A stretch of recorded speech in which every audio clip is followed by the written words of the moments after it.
give me a quick shout out. Yeah. Yeah, okay, Yeah, good. yeah, yeah, yeah. All right, so we're going to get started then. So we're looking at the derivative, the general exponential function that is not e to the x, which is what we did on Monday. This is just any constant raised to the power of x, so any base this time.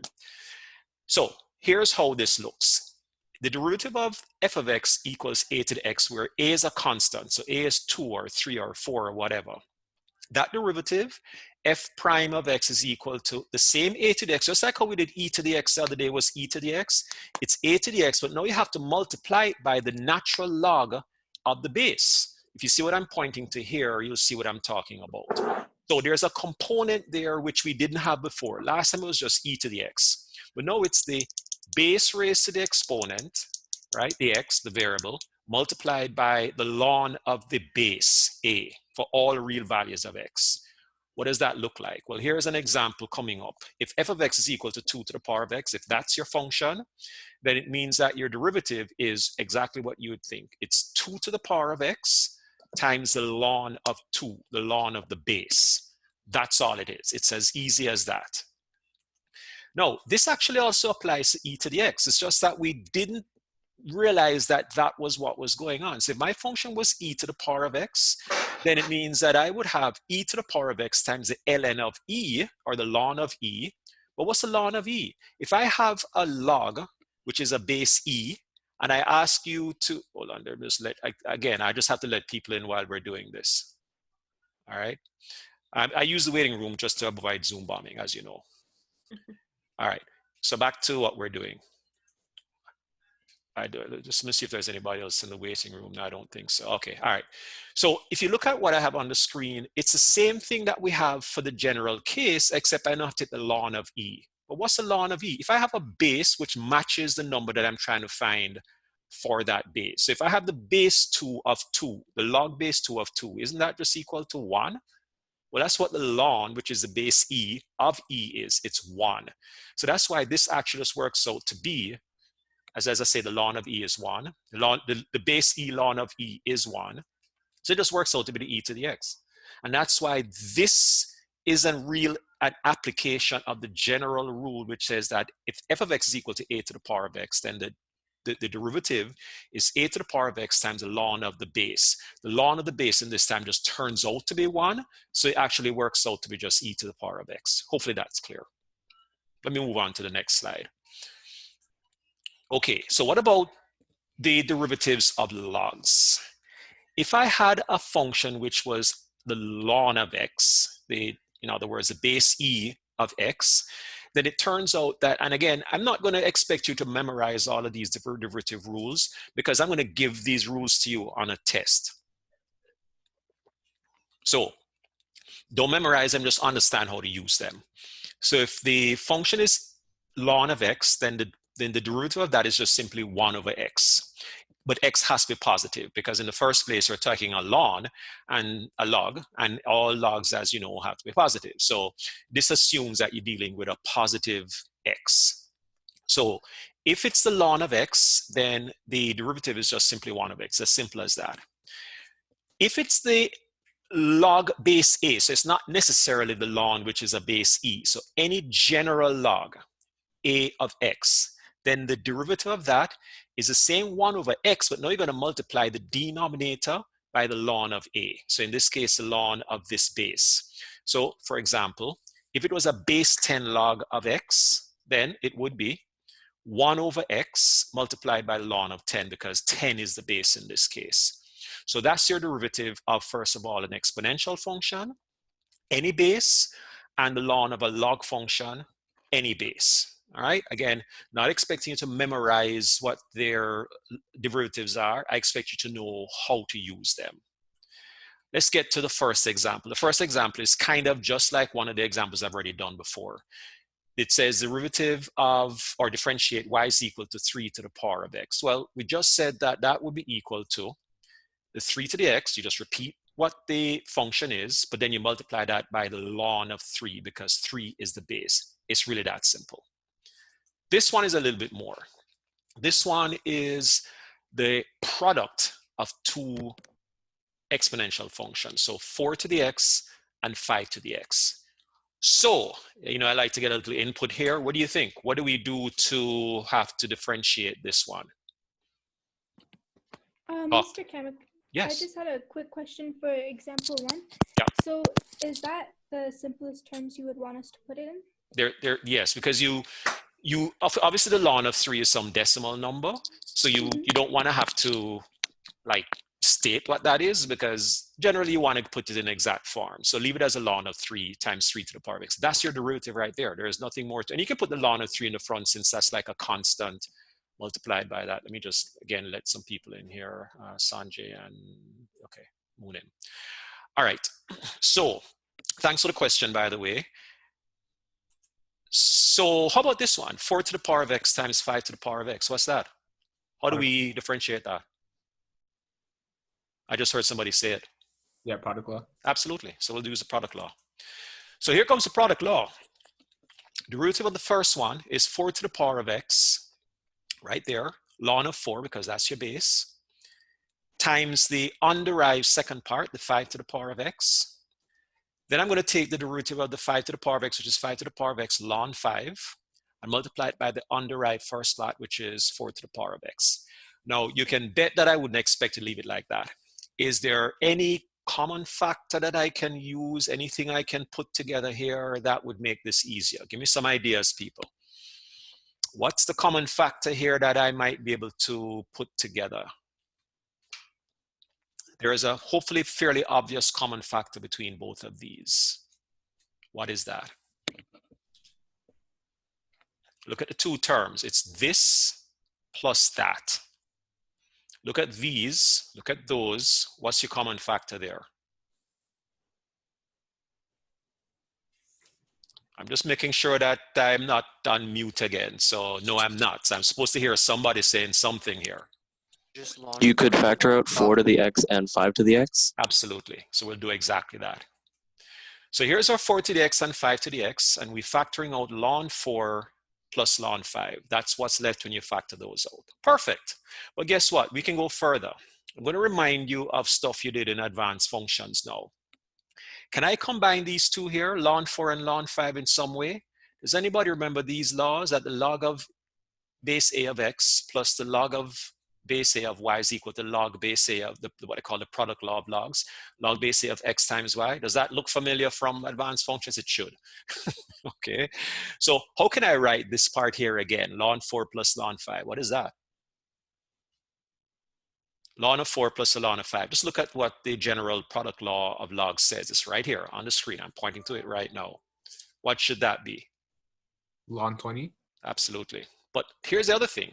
4 to the power of x, 5 to the power of x.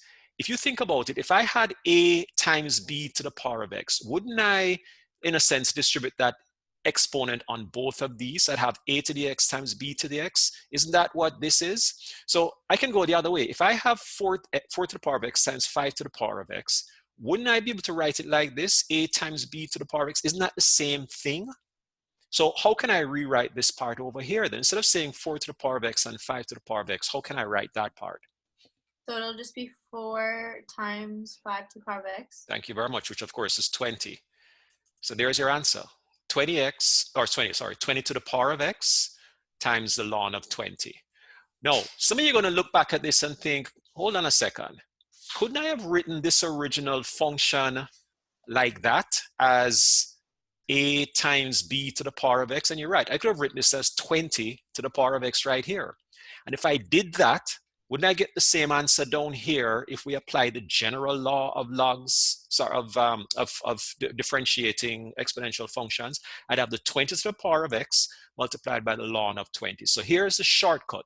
If I just simply took this and wrote this as 20 to the power of x from the very beginning, it would have still ended up being this. So the beauty about math and why I love this subject is that you can end up with the same answer going two different routes. So this answer is correct, but we could have just done that by combining these two into one base with the common exponent of x. This could have been just 20 to the power of x in the very beginning, which is what gives us this answer here.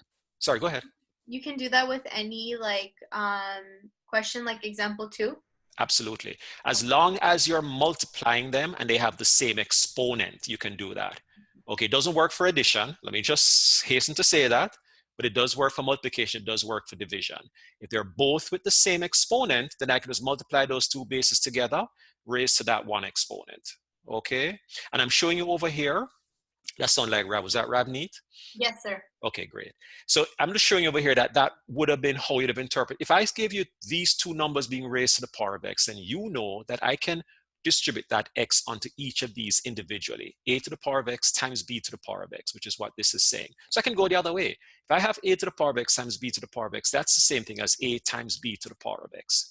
So that's why this answer can come from these parts, and that's why this answer also can come from the original question, going directly to this using the derivative of exponential functions. So there you go. One more based on exponential functions. Let's look at this one. 3 to the ln of x. Now remember, this is a function of a function. So there is like a mixture here of a exponential and a log function. So, remember how to do functions of functions? We kind of reviewed that on Monday when we were doing the original e to the x functions. So I should be deriving the 3 to the ln of x and then deriving the ln of x and multiplying those two things together. Okay? So can anybody give me the first line then? If that's true, give me the first line that you, or just give me any part of it. What do you think the first part of this would be? Come on, folks. I need you. Wouldn't the derivative of ln x just be ln x itself? Well, the first part would be 3 to the ln of x, but then you have to also multiply that by what again? By 3 ln to the power of x. Okay, let me show you. It's the 3 to the power of ln of x. That's the first part. Could you just simply repeat that? Because that's how exponential functions work. But you have to multiply that by the ln of 3 as well, because that's the base that you're working with. Let me take you back a second to what we said initially when we're doing this. We said, that's log. We said that if you had a to the x, then it was a to the x times the ln of the base. So that's exactly what we're doing here, right? We go forward. We're taking the 3 to the x times the ln of, oh, we did that already. Sorry, that was one of the first ones that we did. So we're taking the 3 to the ln of x. We're not doing anything with that.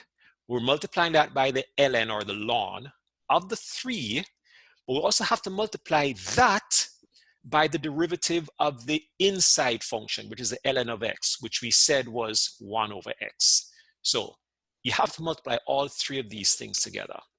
So it's 3 to the power of ln of x, which is the original function, times the ln of the base, times the derivative of this inside function here, which is ln x, so that's therefore 1 over x.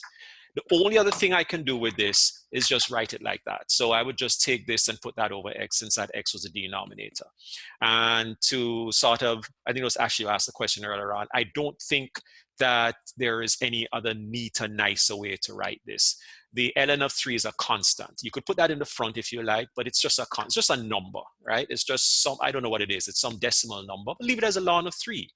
3 to the ln of x, that's just some function. So that function is being multiplied by the ln of 3 and divided by just simply x. This whole thing is a derivative of the starting point that we had. Okay, let's move on. Unless there are any questions on that, we're going to move on. We're going to try to solve, this one came from the textbook. We're going to try to solve a problem involving an exponential model now that we have the tool of deriving exponential functions. So they give you the function for the population of this place, which started off at 50,000 on the 1st of January in 1850. And they say that this population is following this particular exponential model. Just for the record, all this is saying is that you're losing 2% of your population every year, because this 0.98 is like taking 100% and taking 2% off of it and then turning it into a decimal. So this population is actually declining at the rate of 2% per year. Just to put it into sort of very real, terms. So where t is the number of years since the 1st of January 1850. First question, what was the population on the 1st of January 1900? Well, that's not hard. We already have the function which gives us what the population is at any point in time. So if I'm asked for the population on the 1st of January, I just have to figure out what my t value is for the 1st of January, right? How many years are we talking about since we're counting the population? So what t am I talking about in this case, looking at this question? 50. Absolutely. So we're just going to stick that 50 into the function. Oh, by the way, I forgot that I had a picture of it. So here's a picture of the way the function is exponentially, or the population is exponentially falling. So it is, as I said, falling at a rate of 2% per year. So it's dropping from the 50,000 that it started off with, dropping constantly as we go along.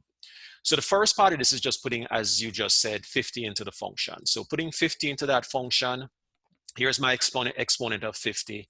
That's my answer. No, that's approximate, obviously. I should have put the approximate here. I shouldn't have said it was equal to, because it should be approximately equal to 18,208, and that's people, right? Because we're talking about the population of the town, so that's actually people is the correct unit for that. Next question is, at what rate was the Gold Rush town population changing? Now, that's a different question from what's the population. Now, when you talk about how something is changing, that's a rate, right? That's a rate that we're looking for. The second part of the question is it decreasing or increasing?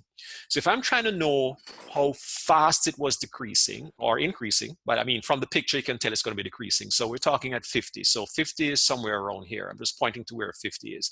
Clearly the slope of this line, if we do this right, should be negative, right? Because this is a declining function. So the slope of the tangent at this point should be negative. Okay, so what do we do? How do we answer the question of at what rate is the population changing? So we're not talking about what the population is, but how is it changing, right? Now, I think we can all agree that the population is probably dropping, because the population is dropping as we move along the number of years here.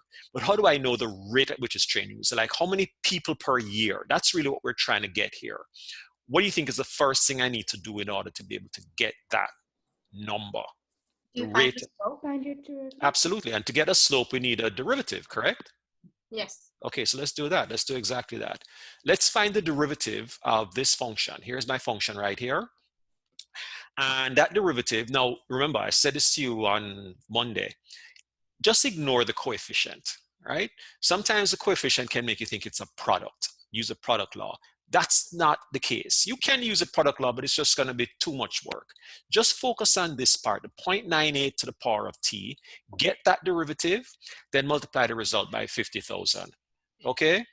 So we're going to do exactly that. We're going to find that derivative, and hopefully everybody is on the same page with me. Here's what the derivative looks like. It's the same 50,000. It's the 0.98 to the power of t, because that's part of your derivative, and then multiplied by the ln of the base. So there's your derivative. The 50,000 just gets tacked on at the end, right? So I have a derivative. The question was, I now have the derivative. What's the rate of the population change on the 1st of January 19? So what the population was, it's 18,000 people, but how is it changing on the 1st of January? What do I do to figure out how it's changing on the 1st of January? We have a derivative, what do we do with it? Plug in 50. Absolutely. Put 50 into that, and if you have your calculators nearby, hopefully you do, here's the answer that I got. I got negative 367.86. So what this suggests is that I can put this in sort of more standard English terms, that the population is declining, and because it's negative, it means that it is declining at a rate of 367.86 people per year. So every year, I mean, I don't know if you can have 0.86 of a person, but anyway, every year, the population, which used to be at 50,000, which is now at 18,000, they're now losing about 360, let's say 368. They're now losing about 368 people per year at the 50-year mark. Let me ask a question, since we're on it. Is that rate of decrease slowing down or speeding up as we move along this curve? Is it faster at the beginning or faster at the end? What would you say? Faster at the end. Well, if you look at the slope of this here, I hope you would agree that the slope is actually steeper here than it is over here. It's actually flattening out as it is with most exponential functions as we go along. So that actually suggests a slowing of the rate over here. All right, it's faster here because it's a steeper slope, and you can try this out by using any other number. So use a number like maybe 5. I am suggesting that at 5, this rate of decrease is going to be faster than it is at 50 or 60 or some other number. But you can try that out when you have some time. All right, we only have. Sorry, go ahead. I had a question. If we did the hand test, wouldn't it be increasing? Okay, that's a very good question. So if I started off at the beginning, right, and it would be a very steep slope, and then that slope is getting less and less steep. So yes, it is an increasing. I see what you're saying, but in terms of it starting off being negative, I know exactly what you mean. It started off being negative, then it got less and less negative. That's an increasing slope here, right? So that's why it's concave up, by the way. But the fact is that it is a flatter slope at the end than it is at the beginning. Right? Increasing slope just means that the number that you have for your slope is getting to be a bigger number, meaning it was let's use a number like -8. Which one is bigger, -8 or -5? Which one is a bigger number? -5. There you go. So it is increasing, but the fact that it started off being negative means that it is a flatter slope, and that's why the rate at which you're losing people is actually getting slower, and it's getting lower. But I understand why you gave the answer that you did. All right, one more question. So this is going to be a fairly short one today. This one, radioactive material exponentially decays by 20% every year. The original mass of the substance was 100 grams. Question is, how fast is the substance decaying at the instant when exactly half of the substance remains? That is, after one half-life. First thing is, we need an equation that represents something losing 20% per year and started off at 100 grams. I need some kind of an exponential function that does that. Can somebody suggest an exponential function? Is it 100 bracket 0.80 to the power of t? Well, let me draw you a graph first, and let me draw you the equation. You're absolutely right. Turn it into a decimal though, so 0.8, which is what you said, to the power of t, starting off at 100. Now, here is the actual function, right? Exponential function. It's a declining function because you're losing 20%. It's something that's losing its mass. And the other thing that they're asking is, how fast is substance decay? So the equation is absolutely right. So I just want to acknowledge that. Excellent. The equation is this, but it's asking how fast is it decaying at the instant when exactly half of the substance remains. Well, half of the substance is when you're down to 50 grams. So if I just put a line through this at the 50 mark, here's my start at 100, put a line through this at 50. On the graph, it's telling me that that occurs at the 3.106. That's the, I think this is in years. Okay, so that's the number of years it's taking to get to that point. But how am I going to algebraically get that? I mean, yeah, I can draw a graph and get a number. All right, that tells you that it started off at 100, it's been dropping. It's now down to 50, and it took 3.106 years to get there. But how do I algebraically determine that? Is there a way for me to algebra? Because I need to know when it gets to this point, how fast is it losing its mass? But how do I algebraically determine that? I can't just simply look at a graph if I don't have a graph. What am I supposed to do? If you have the derivative, you would plug in the x value of the half-life. Not quite yet. Not quite yet. We're going to get to derivatives, but right now, all I need to know is how long is it taking me to drop to half, which is 50? Oh, So you said Equal to 50? Say it again. You just, Set it equal to Michael 50. can say it. There you go. I like that. Set it equal to 50. So we need to solve this. All right. We need to find a t that makes this happen. That 100 drops down to 50 when it's been declining at 80% every year. But I forget how to solve this. I need some help. I don't know what to do. How do I solve for t here?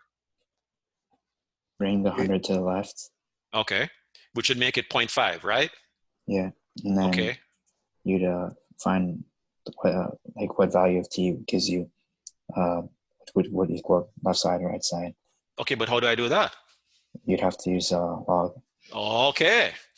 And what I'm choosing to do is to use ln. Now, do we have to use ln? Can we use log 10, log any other base? Absolutely.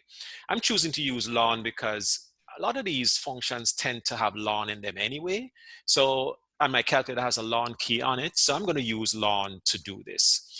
And remember the power law of logs, which says that if I have an exponent here on a log, I can put that exponent in the front. Everybody remembers that from advanced functions. Therefore, I can solve for t, and it makes it equal to the ln of 5 divided by the ln of 0.8. All right, so that's my t. If you did that on your, if you have the calculator nearby, if you put this on your calculator, now if you can choose the log key, the regular base 10 log key, doesn't matter as long as both bases are the same. This is a base e because as you know, ln means base e, and this is a base e. If you want to use log of 0.5 as in base 10 over log of 0.8, you're going to get the same answer, right, of 3.106. So you should verify that for yourself. But I just chose to go with the natural log because it comes up so much in what we're doing. All right, let's move on. So now we know what the t value is that is going to make our substance drop down to a half of where it started off. So the question was, how fast is it decaying at the instant when it's exactly half of what it was before? So now we know that that occurs at this particular value. And I don't really care what the decimal number is. The graph is telling us that, but we can just leave it as that. No, I think it was Hadi talking about derivatives. Here's where derivatives are going to come in. For me to know how fast it's decaying, I need to find that derivative. Now, before I give anybody the derivative, I want to hear at least one or two of you give me that derivative. Know that we've done this a couple of times. What would be m prime of t? Before I reveal it, I need to hear at least one person give me that answer. We've done a couple of these now. It's not a base of e, it's a base of 0.8. What does that make that derivative become?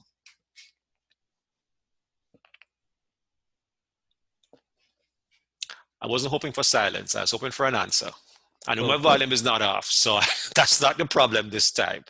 It will become 100 times 0.8 t times ln of 0.8.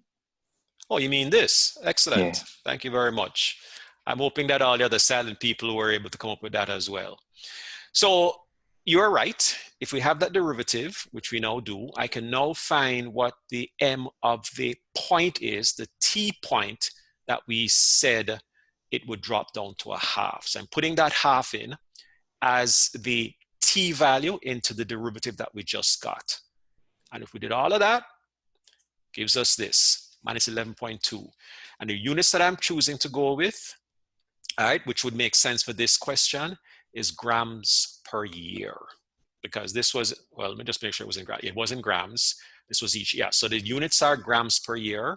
And I can write a little statement that says it's decaying, and it's decaying because it's minus, at 11.2 grams per year. There you go. So folks, that's all she wrote. As far as I'm concerned, that's all we need to do for the derivatives of exponential and log functions.